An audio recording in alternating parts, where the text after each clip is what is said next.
तत्व है, पांच ज्ञान इंद्रिया, पांच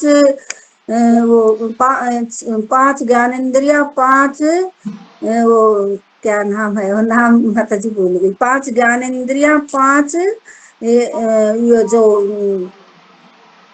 पांच चतुर्थ, माता जी नाम भूल गई मैं।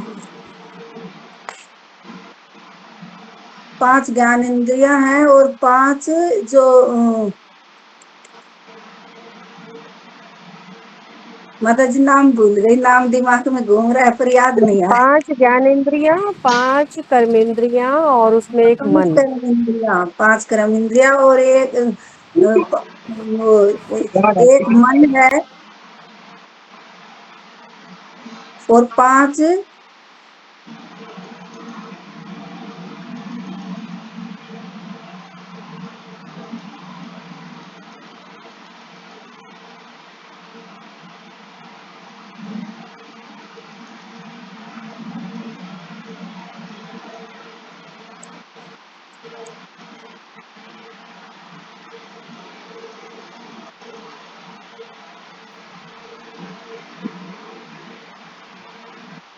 कृष्ण माता जी एक बार फिर समझा दो। हाँ हाँ, मैंने बताया 5 ज्ञानेंद्रिया, 5 कर्मेंद्रिया, एक मन और पंच महाभूत, पृथ्वी जल अग्नि वायु आकाश।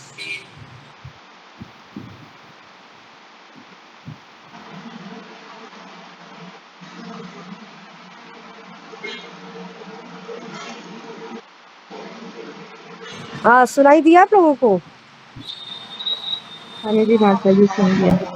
हाँ, तो रिपीट करोगे जैसे सर? कि माता जी, 5 ज्ञानेंद्रिय, 5 कर्मेंद्रिय और 5 जो तत्व है, पृथ्वी अग्नि आकाश वायु और जल, और एक मन, 16 तत्व है।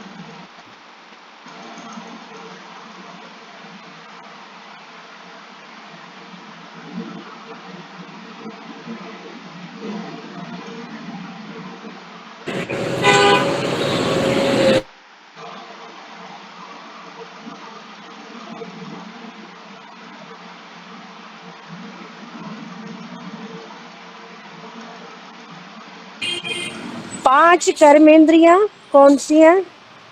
2 हाथ, 2 कान, बताओ 5। 2 हाथ, 2 पाँव, एक मुंह, 5 हो गए। जीभ तो दोनों में आती है ना माता जी, एक उसमें भी आती है, इसमें भी आती है। क्या कह रहे हो, क्या किसमें आती है?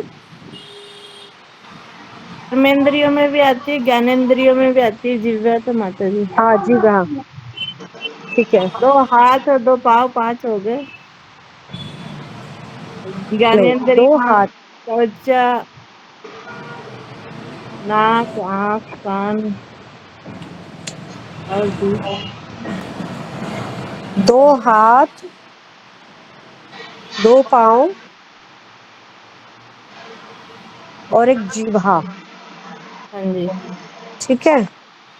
और 2 और हैं, वो क्या हैं? गुदा। मल द्वार और मूत्र द्वार, हाँ जी। ठीक है। तो 5 हो गए। अब ज्ञानेंद्रिया, ज्ञानेंद्रिया कौन सी है?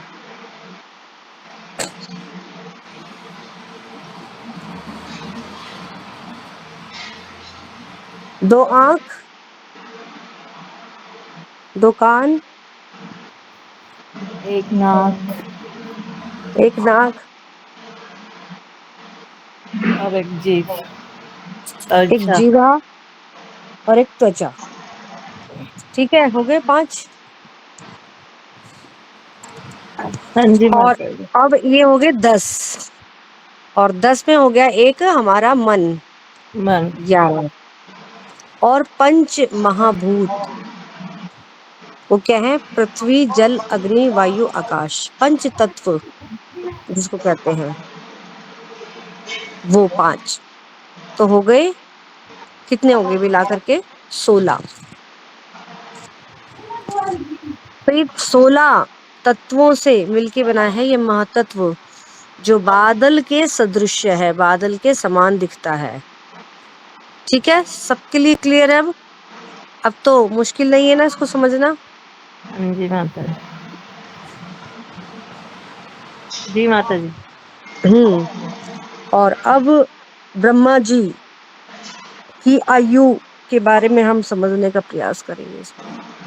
ब्रह्मा जी की आयु है 100 वर्ष। ब्रह्मा जी का जो एक दिन है इसमें 14 मनवंतर होते हैं। क्या होते हैं? 14, क्या बोलेंगे इसको?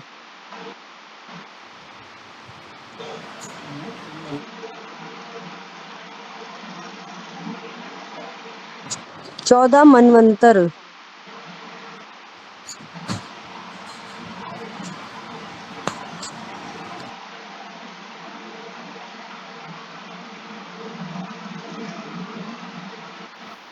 चौदह मनु तो नहीं होते मैम माता जी?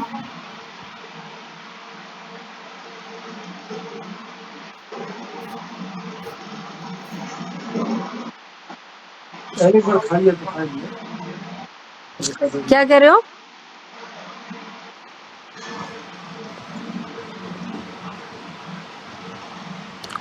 सुशीला माता जी कुछ कह रहे थे आप? मैं कह रही थी कि ये जो 14 मनमंत्र होते हैं इनको मनु ही कहते हैं ना? मनु मतलब ब्रह्मा जी के एक दिन में 14 मनु जन्म लेते हैं। और इनकी अवधि, एक मनु की अवधि कितनी होती है? 71 चतुर्युगी। 71 चतुर्युगी मतलब जब 71 चतुर्युग, 4 युग बीत जाते हैं 71 बार, जैसे हम करते हैं ना 16 माला, तो एक 16 माला में कितने मन के होते हैं? 108। तो ऐसे 14 मनवंतर हैं और एक मनवंतर की अवधि है 71 चतुर्युगी। हाँ, चतुर्युगी, चतुर्युगी का मतलब सतयुग, त्रेता, द्वापर, कलयुग। तो ये एक युग पूरा हो गया। फिर दूसरा सतयुग, त्रेता, द्वापर, कलयुग, ये 2 हो गया।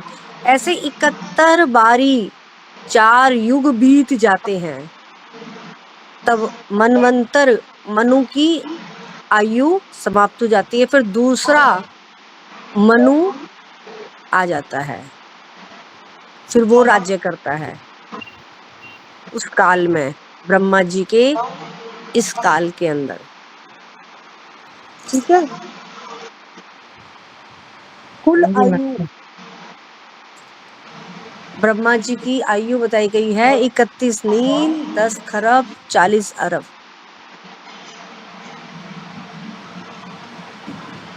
साल की उनकी उम्र है।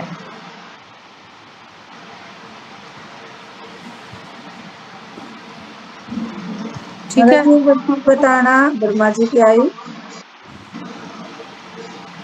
31 नील 10 खरब 40 अरब।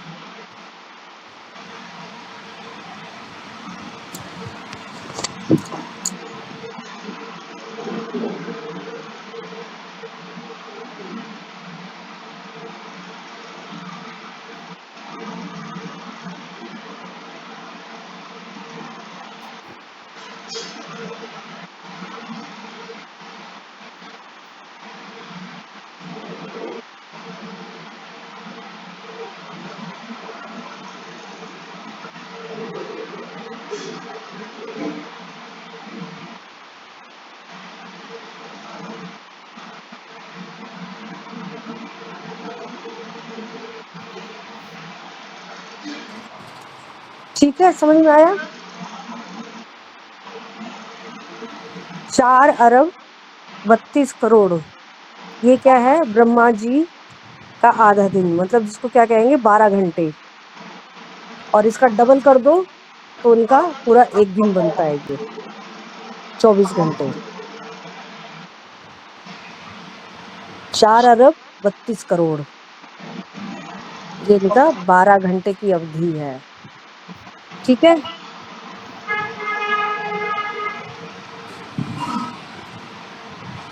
समझ लिए सबने? हाँ जी माता जी। किस किस ने समझा इस बात को? बताओ, रिपीट करो। ब्रह्मा जी के एक दिन में 14 मनवंतर होते हैं। एक मनु के दिन की अवधि 71 चतुर्युगी होती है, जिसमें सतयुग, त्रेता युग, द्वापर युग और कलयुग ऐसे 71 बार रिपीट होते हैं ये लोग। ब्रह्मा जी की आयु 31 नील, 10 खरब और 40 अरब है। 12 घंटे की आयु है 4 अरब 32 करोड़। बिल्कुल सही है। और कौन रिपीट करेगा? किसकी समझ में आया? हरे कृष्णा माता जी। ब्रह्मा जी की ब्रह्मा जी एक दिन में 14 मनवंतर होते हैं और एक मनवंतर में 71 चतुर्युगी होते हैं।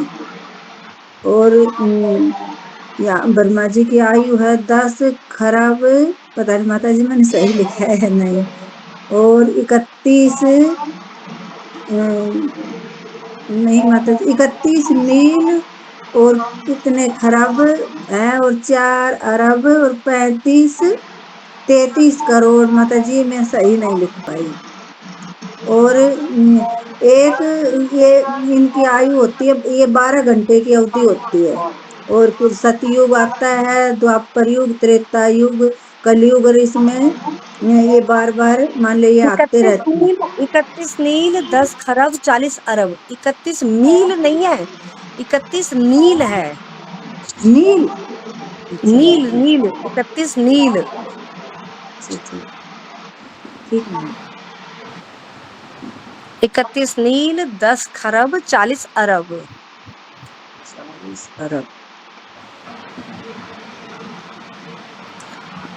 ठीक है, और कौन रिपीट करेगा? कुणाल माता जी आप रिपीट कीजिए।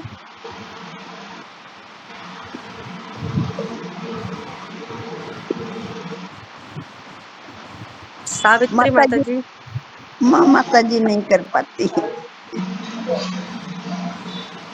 अच्छा, सावित्री माता जी आप। हरे कृष्ण माता जी, मैं लिख नहीं पाई इसलिए। अच्छा, कृष्णा माता जी आप।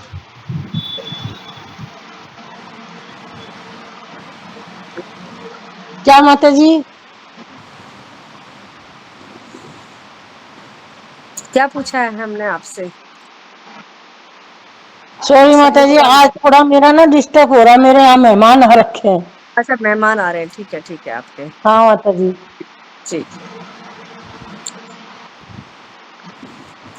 ठीक है, तो आप लोगों ने आज समझा कि महातत्व क्या है और ब्रह्मा जी की आयु आप लोगों ने समझी। ठीक है, तो समझ करके ही हमें आगे बढ़ना चाहिए। तो इसमें आज काफी कम भक्त लोग थे। ठीक है, तो माता जी यहीं फिर विराम कर दे। पढ़ लो आप इसके, वो एक पैराग्राफ और पढ़ लो।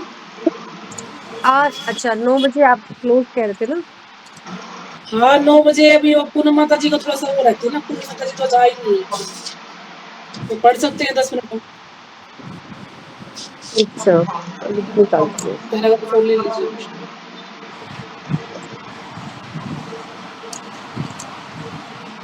क्योंकि एक ही पैराग्राफ पढ़ पाई ना, जब हाँ, लाइट बार बार तो जा रही है ना, दिक्कत हो रही है, नेट की दिक्कत हो रही है, बार बार अच्छा लाइट जा अच्छा रही है। हाँ, तो पढ़िए आप, एक दो पैराग्राफ और पढ़ लीजिए, कोई 10 मिनट और पढ़।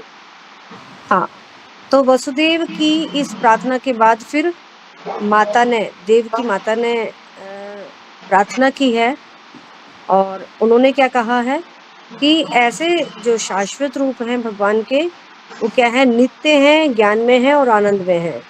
ये सभी दिव्य सात्विकता से भरे हुए हैं, और भगवान की जो विभिन्न लीलाएं हैं वो सदैव निरत रहने वाली है, इसलिए भगवान की जो लीलाएं हैं वो नित्य लीला भी कहलाती हैं। और आपका कोई एक ही विशेष रूप नहीं होता, आपके अनेक दिव्य रूप क्या है, स्वतंत्र हैं। इस बात को मैं अच्छी प्रकार से जानती हूँ कि आप परमेश्वर विष्णु हैं। अब लाखों वर्षों के बाद जब ब्रह्मा के जीवन का अंत होता है तो दृश्य जगत का विलय हो जाता है और फिर ये सभी कहाँ चले जाते हैं, महतत्व में मिल जाते हैं, अप्रकट हो जाता है ये। और महतत्व फिर अप्रकट भौतिक शक्ति में प्रवेश कर जाता है और जो भौतिक शक्ति है वो प्रधान में और प्रधान आप में प्रवेश करता है। तो संपूर्ण दृश्य जगत के संहार के बाद केवल आपका दिव्य नाम, रूप, गुण और साज समाज ही शेष रह जाता है। तो आगे कह रहे हैं कि हे प्रभु, मैं आपको सादर नमस्कार करती हूँ क्योंकि आप अव्यक्त समग्र शक्ति के निर्देशक और भौतिक प्रकृति के परम आधार है।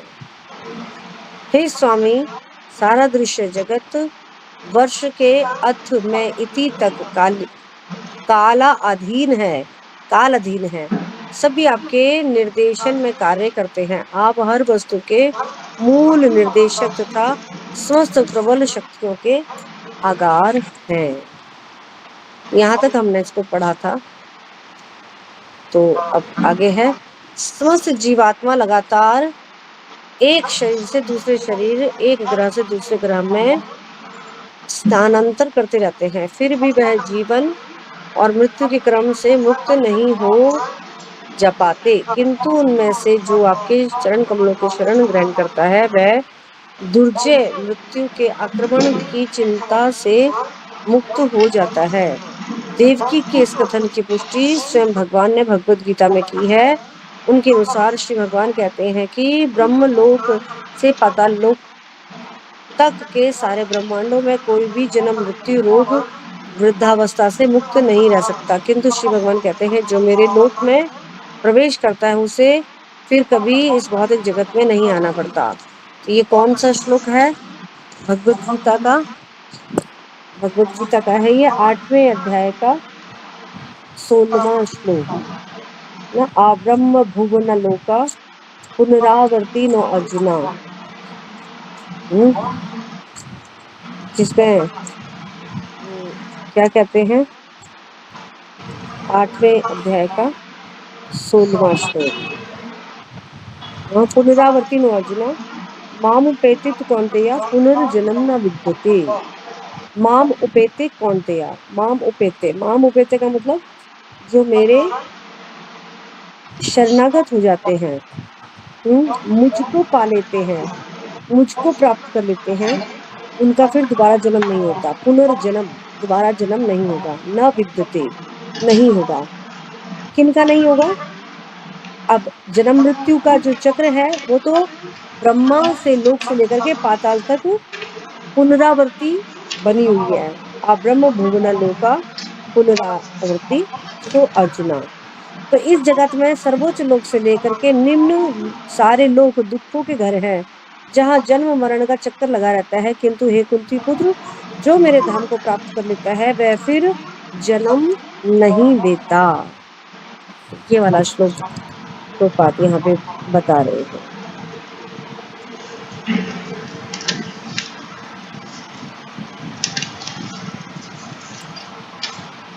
तो आगे है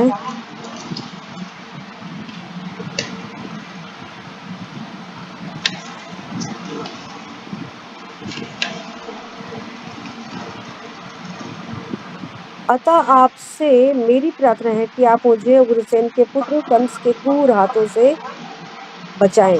कृपा करके मुझे इस भयानक स्थिति से उबारें, क्योंकि आप अपने सेवकों की रक्षा करने के लिए सदैव उद्यत रहते हैं। श्री भगवान ने इस कथन की पुष्टि भगवत गीता में अर्जुन को आश्वस्त करते हुए की है। तुम संसार को बता दो कि मेरे भक्त कभी नष्ट नहीं होता।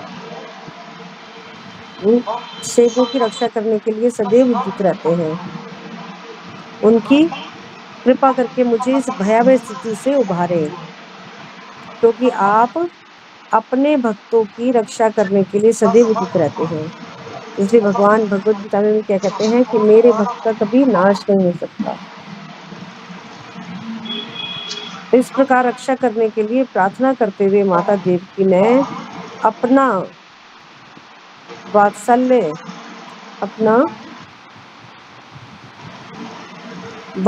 व्यक्त किया। मुझे पता है कि आपके इस दिव्य स्वरूप का दर्शन कर पाना सामान्यतः ऋषिगण इसका ध्यान करते हैं, किंतु मैं अभी भी डर रही हूँ, क्योंकि जो ही कंस को ये पता चल जाएगा कि आपका जन्म हो चुका है तो वह आपको हानि पहुंचा सकता है। और मेरी प्रार्थना है कि आप इस समय हमारे भौतिक चक्षुओं से ओझल हो जाएं। दूसरे शब्दों में उन्होंने श्री भगवान से प्रार्थना की कि वे एक सामान्य बालक के रूप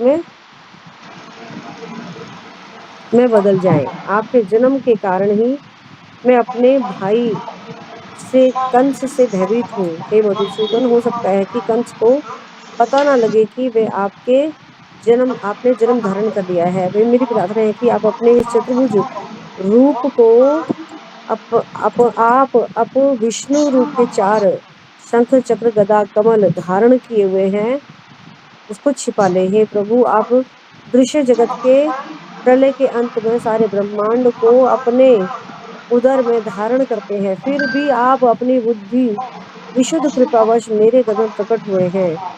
मुझे आश्चर्य है कि आप अपने भक्तों को प्रसन्न करने के लिए सामान्य मनुष्य के कार्यकलापों का अनुकरण करते हैं। तो देवकी की प्रार्थना सुनकर श्री भगवान ने उत्तर दिया। ठीक है, तो मैं यहीं छोड़ती हूँ।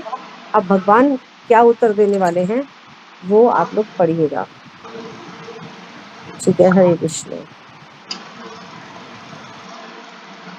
हरे कृष्णा माता जी, दंडवत हरे कृष्णा प्रणाम। माता जी। सभी भगत माता जी का प्रणाम। धन्यवाद हरे करती हूँ। कृष्णा माता जी, सादर प्रणाम। आज मैं बिजी थी तो आप सबने जो है माता जी का स्वागत भी नहीं किया है ना, हरे कृष्ण महामंत्र भी कुछ भी नहीं किया आज लोगों ने आपने।